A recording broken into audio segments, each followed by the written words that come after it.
আসসালামু আলাইকুম সবাইকে, আশা করি সবাই ভালো আছো। তোমাদের একটা কমন কোশ্চেন হলো, ভাইয়া কতবার রিভিশন দিলে আমি মেডিকেলে চান্স পাবো, অথবা মেডিকেলে চান্স পাওয়ার জন্য কতবার রিভিশন দেওয়া উচিত? এই প্রশ্নটা তোমাদের অনেক আসে, বুঝছো?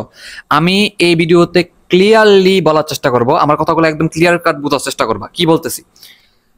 তোমার রিভিশন সংখ্যা ইম্পর্টেন্ট না, কোয়ান্টিটি ইম্পর্টেন্ট না, কোয়ালিটি ইম্পর্টেন্ট। ভাইয়া তাহলে কি বোঝাইলেন এই কথা দিয়া? তোমাকে তোমাকে কি করতে হবে? তোমাকে হচ্ছে পড়াগুলো ভালো করে পড়তে হবে, ক্লিয়ারলি পড়তে হবে।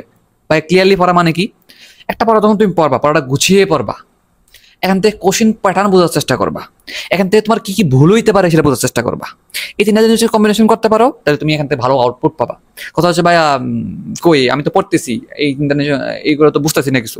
তুমি আমার একটা ফ্রি ক্লাস করে দেখো, তাহলে এই কথাগুলোর মিনিং তুমি প্র্যাকটিক্যালি বুঝে যাবা যে ভাইয়া আপনি কি বললেন, কেমনে আবার কোশ্চেন প্যাটার্ন বুঝে, কেমনে আবার কনফিউশন ক্লিয়ার করে পড়ে, কেমনে আবার গুছিয়ে পড়ে, এটা বুঝি না আমি। এটা ফ্রি ক্লাস করো, তাহলে বুঝবা। আমার ইউটিউবে অসংখ্য ফ্রি ক্লাস দেওয়া আছে, ক্লাস করলেই বুঝতে পারবা। ঠিক আছে, গেল। তো যেটা বলতেছিলাম যে আহ, আহ, কি করতে হবে আমাদেরকে আমাদেরকে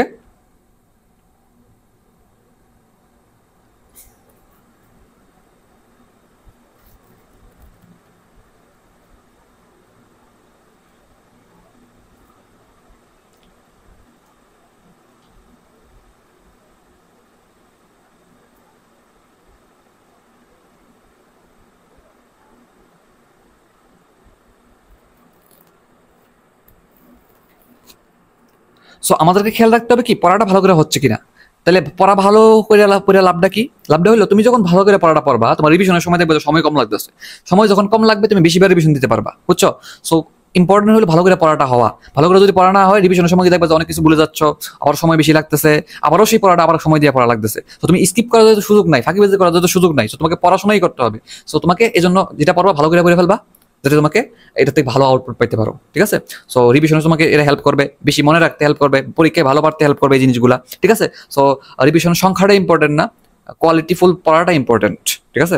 তুমি তোমার যদি এখন মনে করো যে তো কয়বার রিভিশন দেওয়া উচিত, তো কথা হচ্ছে একটা পড়া ভালো করে পড়ার পর, আমি যেভাবে বললাম যে তিনটা জিনিস মেনে মেনে পড়বা, যদি পড়ার পর যতক্ষণ সময়তে যতবার রিভিশন দিতে পারো অতবারই লাভ।